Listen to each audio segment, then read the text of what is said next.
Good morning, good afternoon, good evening. This is Alan Burgos from the hashtag Walk with Lan channel. Welcome and welcome back to our channel. Guys, if you are not yet subscribed to our channel, please do it so now so that you can be a part of this growing family. Officially, we are now 10,407 subscribers. Thank you so much guys. God bless you all. At saka pag-usapan po natin today ay dyan po sa Maynila. No? Ang ating kandidato pagka-mayor na si Yorme Isko Moreno at ang ating Vice Mayor, no, si Chi Atienza, mukhang pinapatahimik, okay, parang ginikipit ng administrasyon diyan sa lokal ng Maynila. Bakit kaya? No? Ating alamin, ating pag-usapan at welcome po kayong makipaghuntahan, mag-comment lang po kayo diyan kung anong masasabi nyo, no? Negative or positive, or nag-agree ba kayo sa akin o kung hindi. Kung hindi man kayo makaisko, okay lang naman din. Wala po tayong problema dyan. Ang sinasabi lang po natin, tila bagang ginigipit ng ating mga kandidato. No? Hindi kaya dahil alam na nila kung sino ang mananalo. Ang mananalo dyan ay si Yorme Isko Moreno at si Chi Atienza, ang ating Vice Mayor, at 10 na kanyang mga konsehal at mga congressmen at women natin dyan sa lungsod ng Maynila. Kaya nga naman, kung i-elect po natin si Yorme Isko Moreno, ay talagang sabihin po natin na talagang majority po ng kasama niya, lalong-lalo na ang ating Vice Mayor na si Chi Atienza ay kasama niya. Kasi kung hindi naman niya kasama ito, ay talaga namang mahihirapan si Yorme Isko Moreno at baka hindi po niya mapagsilbihan ang lungsod ng Maynila. Pero naman, nakakasigurado naman tayo na kung si Yorme Isko Moreno talaga ang may elect, ay talagang from day one pa lang ay malilinis na niya ang lungsod ng Maynila. Yan po ang katotohanan dyan. Okay? Bakit nga po natin sinasabing ginigipit ang tambalang Isko Moreno o si Yorme Isko Moreno Dumagoso at saka si Chi Atienza? Biruin mo naman, ito nga po nagpahayag ng pagkabahala ang mga taga-suporta ni dating Manila Mayor Yorme Isko Moreno at ang kanyang katandem nitong si Chi Atienza na sa inilabas na memorandum may memo noong Enero 30, 2025 ng Manila City Legal Officer nang magtipon-tipon ang mga ito sa isang sinihan. Nako po, batay sa memorandum na inisyu ni City Legal Officer Attorney Veronica N. Liado, nakasaad na pinayagan lamang ang pagtitipon sa isang sinihan kung may permiso mula sa LGU. Bakit? Bakit ganoon? Bakit kailangan pang ganoon? As long as pinapayagan ito ng mga ng mall owners, yun ang sapat na yun, di ba? Nabatid na may inilabas na Executive Order number 12 Series of 2022 ang Office of the City Mayor na kailangan na kumuha ng special permit 3 araw bago idaos ang meeting sa opisina ng City Legal Officer at kung walang permit, hindi papayagan at pipigilan ng anumang meeting o aktibidades.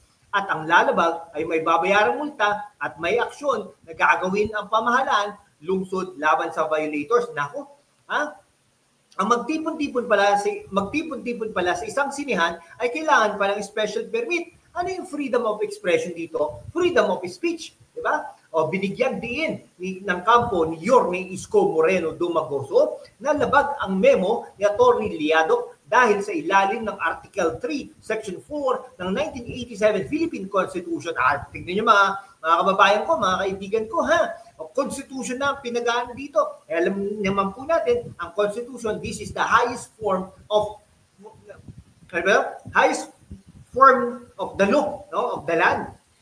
Ibinabawal ang paggawa at pagpapasa ng batas na pipigil at hahadlang sa kalayaan ng pagsasalita, pamamahayag at pagpapahayag. Yan, malinaw na malinaw sa ating konstitusyon na ganyan po talaga ang hikain ng konstitusyon na magkaroon ng freedom of expression, freedom of speech, kumbaga, malaya po tayong makapagtipon-tipon, upang ihayag ang ating mga nararamdaman at makinig sa isang ating kandidato o kahit sino mang tao na tayo ay feeling natin may improvement sa sarili natin. Self-improvement, kumbaga. Ito ay political, no? Yan, nagtipon-tipon sila dahil nga naman po sa kagustuhan nila na malinis ang lungsod ng Maynila. At ang maglilinis ng lungsod ng Maynila, may kapasidad lang na makapaglinis ng lungsod ng Maynila ay walang iba kundi si Yorme Isko Moreno. Kayo po ba? Sino po ba ang gusto nyo? Si Mayora Hani Lacuna? Ay naku, binigyan na ng pagkakataon ng mga taga-Batang Maynila,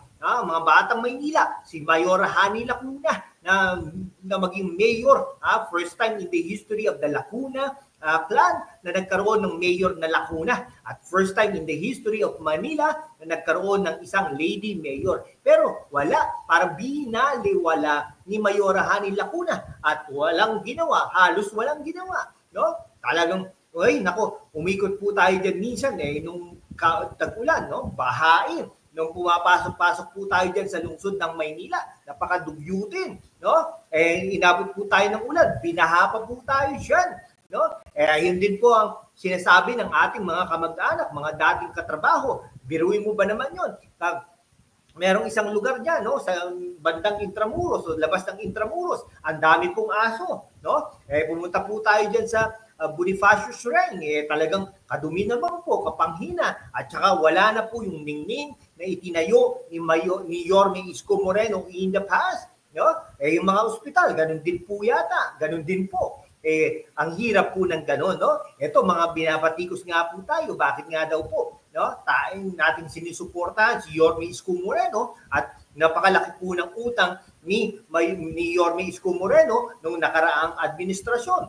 Pero ito, sino ba ang parte na kasama ni Yorme Isko Moreno at inapurbahan diyan sa konseho? Hindi po ba si Mayora Hani Lacuna noong mga panahon na yon, siya po ay vice mayor? Pero imbes na kumontra, inapurbahan ba? At that time, sinasabi pa ng mga congressmen, si Valeriano yata yon, at saka si Chua, sinasabing, ay talaga napakagaling ni Yorme Isko Moreno. Bakit biglang ngayon ay binaliktad, bumabaliktad sila at sinasabing walang ginawa si Yorme Isko Moreno at panay utang lang. Bakit gano'n? Di po ba? Di ba magkakasama naman kayo?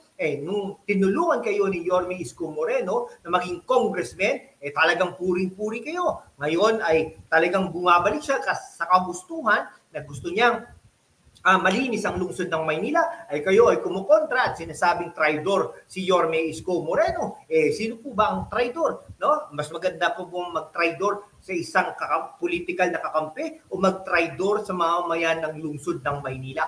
Kabayan, kayo po ang humusga kung sino po ang tama. Ngayon, ginigipit po sila, kailangan po natin magsalita, sabihin po natin na hindi po tama ito. Maraming salamat po sa inyong lahat. Mabuhay po kayo.